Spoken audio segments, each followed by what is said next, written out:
What is going on, guys? Today I bring you another episode of the Journey to National Master. This one was a very special game for me because I've known my opponent for a long while. Gonçalo Golão is a very strong 1930 rated player, and the first time I met him and I played him was in a friendly rapid tournament back in December 2021. So yeah, it was really just my early days going for tournaments. I started going to rapid tournaments before I played classical tournaments. Also, it's way easier to find rapid tournaments than classical tournaments. But yeah, in that game, he beat me. It was a pretty good game. I didn't get destroyed. I played well, but he ended up outplaying me. And yeah, it was a good match. And I remember I had the zero elo back then in every time format, FIDE time format. So yeah, he was very impressed by me being zero elo, and he said like, yeah, you play for like 1700, and I don't know if if he just said that to be nice or if he really meant it. But when you're in your early steps of your career as a chess player, it really is good to hear those compliments. But definitely he was wrong. Back in 2021 December, I wasn't 1700, and now March 2023, I'm still not 1700 level. But thank you for the compliment anyway. So yeah, this was the third division national, and this was the team competition, and I really had to redeem myself for what I did in the last match of the third division, where I completely messed up. But yeah, board one. Let's see how the game went. I had the white pieces, and I decided to strike with the c4, the English Open again. And I really want to try this out for my next few white games. Here my opponent played knight f6. I went g3, and he went g6, bishop g2, bishop g7, and knight c3, castles, d4, and d6. So these first moves were pretty much automatic, almost for both sides. This is like I started with c4, but it kind of transposed into a King's Indian defense, and I was sort of kind of more or less prepared, I guess. I knew what I was trying to go for, but I definitely never played this in a classical game. But yeah, I was still comfortable here. Here I went for a very weird move, I would say, that looks like a little bit of a inaccuracy, but it's actually a book move, which is h3. And this h3 move, normally the most common is definitely knight f3, and it's the best move. But h3, I'm still asking my opponent whether he wants to strike with e5, if he wants to just play knight c6, and depending on what he does in the next moves, I will also decide where to put my knight, because I don't want to commit my knight just yet to f3. I want to see what he does, and in some positions I will go for e3, knight e2, and other positions I will definitely go for knight f3 and maybe try to play on with e4. But yeah, don't want to talk too much into these specific things in this video. Let's just see what went on. After h3, my opponent goes knight c6, and now I go knight f3, and my opponent strikes with e5. So pretty standard so far, King's Indian position, and he played really natural moves for the King's Indian player. And here the computer says that by far the best move on the position is d5, but d5, I think kind of goes into what a King's Indian player wants. Sort of move this knight to h5 or e8, push f5, and start the king side attack after you close the center is closed, and trying to hold the queen side. But I didn't want to go into those positions in this one, and I decided to play bishop e3, which also looks kind of weird, but it also makes sense. And yeah, my opponent can't push e4 because this pawn wouldn't would be hanging here. And yeah, he also doesn't have knight g4 to harass my bishop, which is one of the good things about h3 move. I can play bishop e3 and not worry about any knight jumps to attack my bishop. Here my opponent played a6 and I just castled. And my opponent went for a pretty standard plan with rook b8. Here I just took on e5. Now it kind of makes sense to take, I guess, because I'm already castled and I'm not really worried about the position opening up. And after d takes on e5, here I played rook c1, rook ac1. And also this looks like a bit of a weird move as well, but actually this was, I wouldn't say this was still my preparation, but I've seen games where this move has been played in a similar type of position, so I just decided to go with it. Also, I think it's nice, and I really wanted to still keep tension and kind of, you know, test the waters and see what his plan was before I committed with something else. It was a bit more of a strategic and slow maneuvering game instead of just fireworks. Here my opponent played bishop e6, and now I was faced with a decision that I had to make. I have the opportunity to trade the queens now, as I also had in the last move.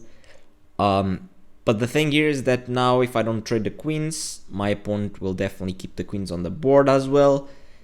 And yeah, if I trade queens, I guess I give him the d file, which, you know, after something like b3, maybe my opponent can exploit this disadvantage. But I decided to play b3 and to keep the queens on the board. My opponent played queen c8, attacking h3, kind of like what we saw in my game in the English 2 episodes ago, which is kind of funny.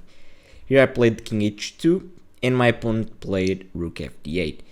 And here I started regretting not trading the queens, because now my queen doesn't really have a good square, I think.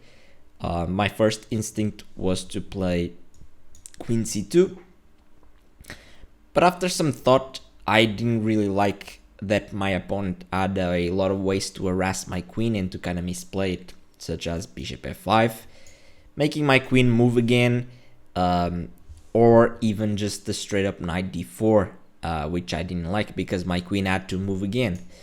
So I decided to play the passive but kind of good queen e1, and here my opponent played h6, and yeah, this was very annoying because, of course, if he didn't play h6, let's say played a random move like king h8, I would really consider playing knight g5 and kind of opening my bishop, threatening to take the knight and kind of destroy his pawn structure, also threatening to take the bishop, also threatening to take f7. So yeah, there were a lot of threats, but my opponent played h6, which is a very nice solid move, and now I kind of feel cramped a bit. The way I played, definitely my pieces are kind of stumbling into each other, and yeah, I really wanted to move this knight out, or maybe this bishop, so I could push this pawn. There's always some tension with e4 coming, and this I have to be careful with this knight potentially being hanging.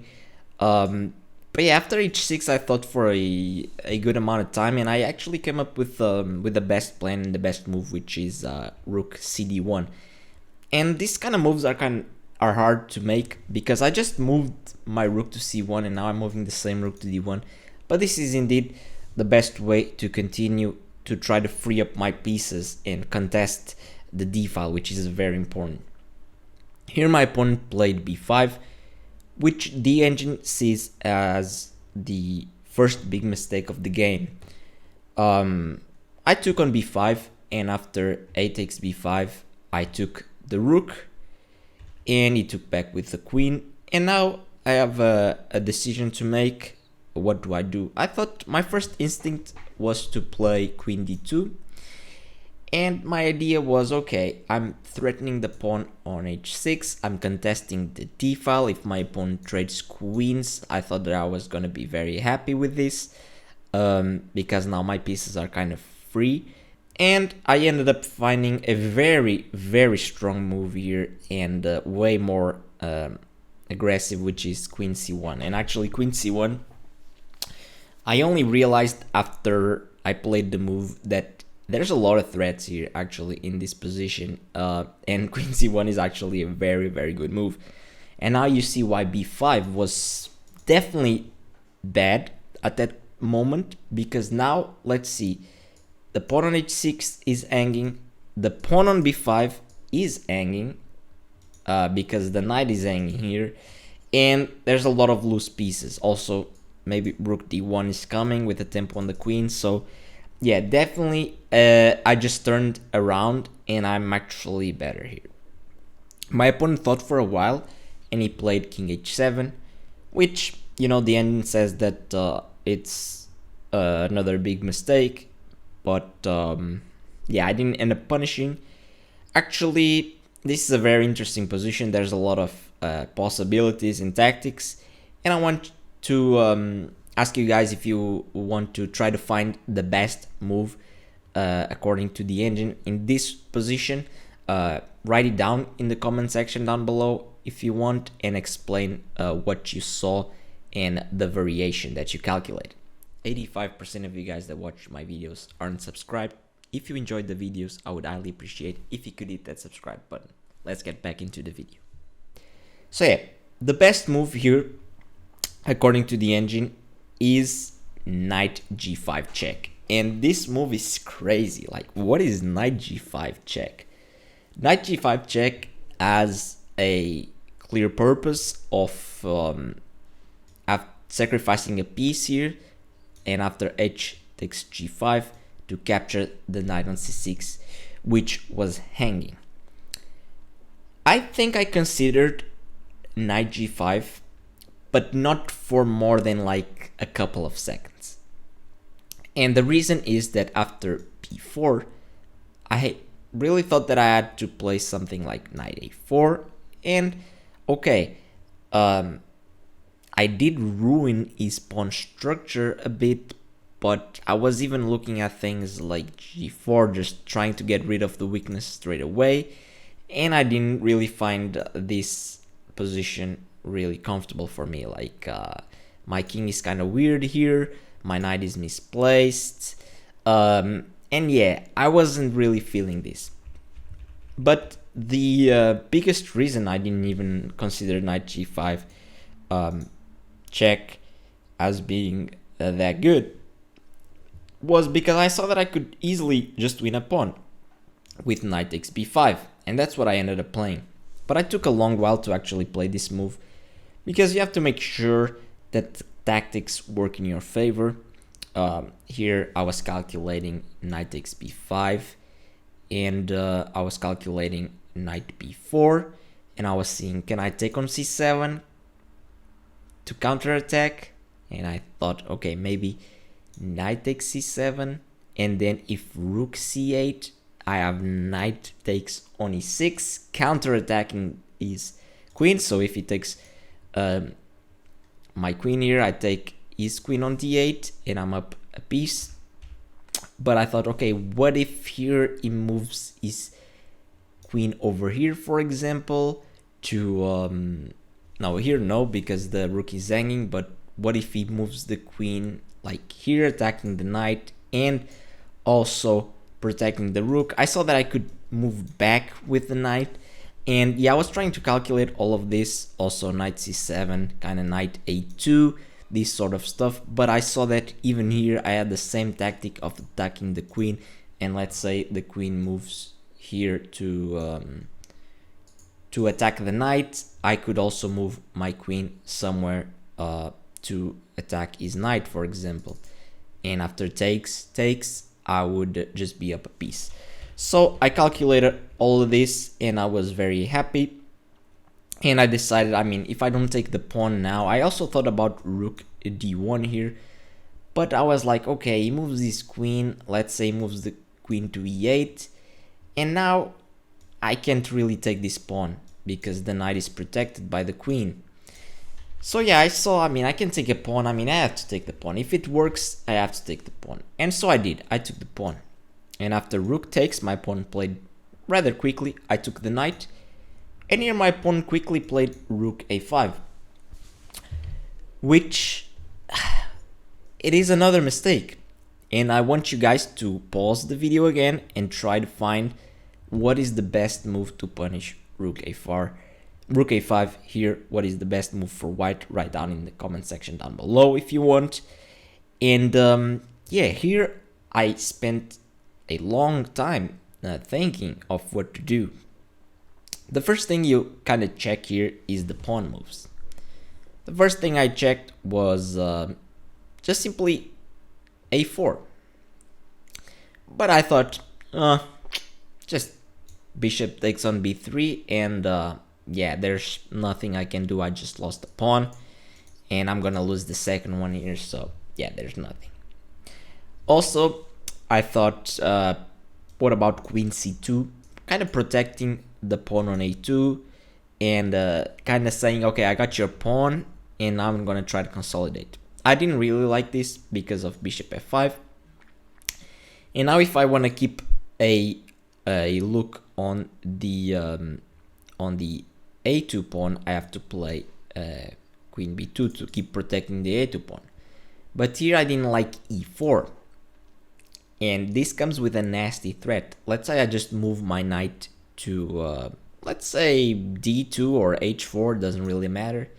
Now comes knight g4 check. And after I take the knight, I lose my queen. So yeah, I saw all of this and I said, oh hell no, I'm not playing queen c2. The thing is that, you know, after queen c2, bishop f5, queen b2, e4, I still have knight d4. And now this no longer works with knight g4 check sacrifice because the knight is on the way. But this feels like very uncomfortable, like I'm really tied down. And I'm not gonna give up all my activity just to hold a pawn. That's just not good. And so here I ended up playing what I thought was really the best move to try to counterattack the fact that I was gonna lose the a2 pawn, which I played rook c1. So now you wonder, what is the best move? Actually, the best move is a4. Because if my opponent takes on b3, I have a winning move that wins on the spot, which I completely miscalculated. I have just a simple queen c3, and this is just a standard double attack. I'm attacking the rook and I'm attacking the bishop. If bishop takes on a4, I take the rook, and if rook takes on a4, I take the bishop. And in my calculation, so the board was set up like this. It was my move. I was thinking, and I generally thought that after a4, bishop takes b3, queen c3, I thought this doesn't work because it just takes the pawn. That was literally my thought process. And when I visualized in my head, nothing was hanging, and I was like, okay, that's not an option. And this is a big mistake, because, you know, after my opponent plays rook a5 so quickly, okay, I'm sure that he calculated something, and that a4 is obviously not working because of bishop b3. But in this case, my opponent completely missed this idea, which happens if you play a little bit too quickly. And yeah, I just honestly also believed him. And this is a big mistake. You just because you're playing a stronger opponent and that should probably be better at you at a lot of things like calculation, tactics, endgames, whatever you want to think you always have to question their bluff. Trusted him too much because I just immediately calculated in like 1 minute that this didn't work, and it completely works. So always double check your calculations. Even if a move seems sort of impossible, look at it again, and maybe if you have time, look at it one last time. Look at it at least like 3 times, and then make a conclusion for rook c1, and after rook takes on a2, queen takes on c7, queen takes on c7, and rook takes on c7. I missed that he had knight d5, and this is very bad because now my rook is attacked, my bishop is attacked. I can't protect my bishop with my rook because the knight covers that square, and all of a sudden I thought, okay, I'm completely worse because I'm gonna move my rook to somewhere, and he's gonna ruin my pawn structure, and he's gonna take the pawn, and I'm probably lost. But I took a deep breath, I calmed down, and I actually was pretty lucky that I had this move, rook a7. And now I kind of dodged the threat of him taking my bishop and damaging my structure, because he has to address the fact that the rooks are looking at each other. Here he just took on e2, and now I played bishop c5 to not let the knight take my bishop. And after bishop c5, rook b2, I took a big thing here. I thought of simply just protecting the pawn with the rook b7, but I didn't really like this because after knight c3, he is attacking the pawn twice with the bishop and the rook, because the knight jumping to c3 opened the vision of the bishop. And now if I just do the natural b4, I didn't really like this because he has knight e4. And here the problem is that he's attacking my bishop here on c5 and kind of threatening, let's say I do a random move, he's threatening to take here and then take my rook. But also if I just move my bishop away from the attack, let's say just bishop on e3, he can simply just take the pawn on f2. So this is like a double attack on the bishop on c5 and the pawn on f2. So I didn't really want to allow this. And in this position after rook b2, I played b4, which I feel like it's a very good practical chance. And the point here is that after knight takes on b4, rook b7, pinning the knight, attacking it twice. Now he really has to play knight d3, and after knight d3 we trade rooks and we reach this position where we enter an endgame where he's clearly better because he's just up a pawn on the on e5. After knight b2, you know, I just had to give my best to try to hold this position. I played knight d2, trying to open my bishop and trying somehow to set up a defense. Here my opponent just went straight away aggressive with f5, just marching down his pawns.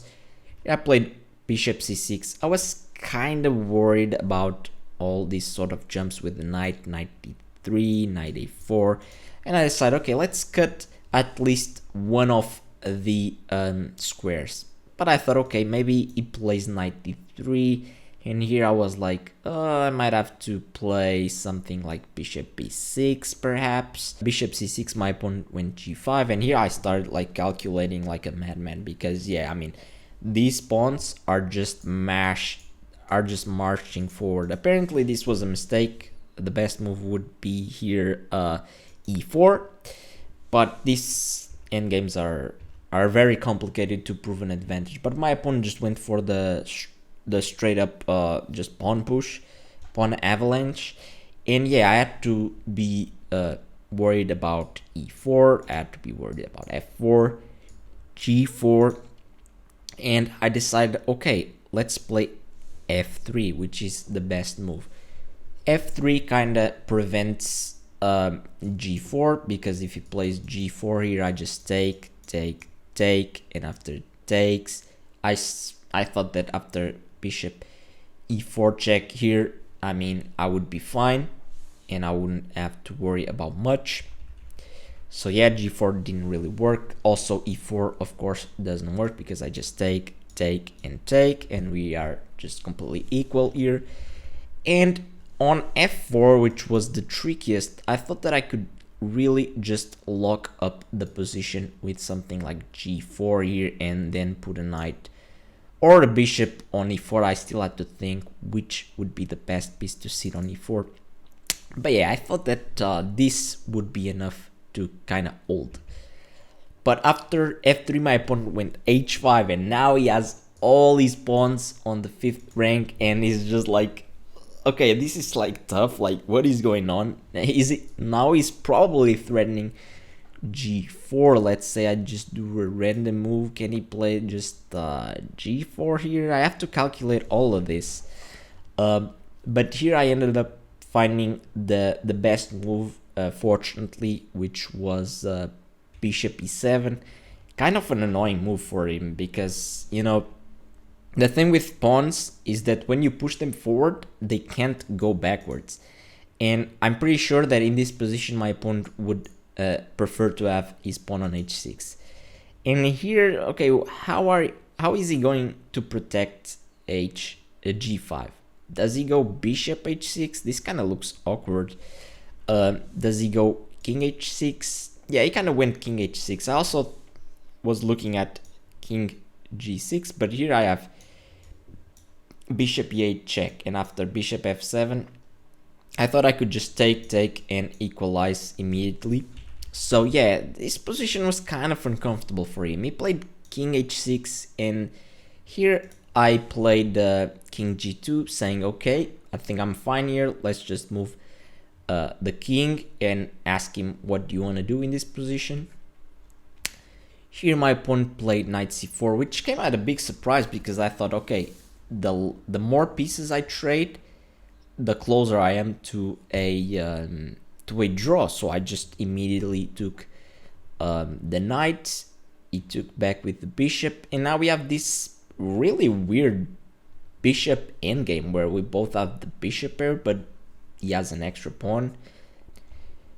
I played king f2, kind of shuffling the king, trying to bring the king closer and asking him how is he gonna improve his position. Here he played bishop e6, I played king g2 back, and here at this point I think I had around like 6 to 7 minutes. He also had the same, although he was trying really hard to find a plan and he was kind of burning clock, so he had less time, like 4 minutes, maybe 5.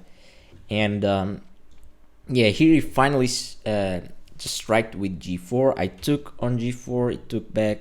We just traded a lot of pawns on g4, and here I just played bishop e4. Very important, trying to get a hold of this important diagonal. Like, my bishops are just lasering down the board and kind of blocking his king from coming in, which is very important in these endgames.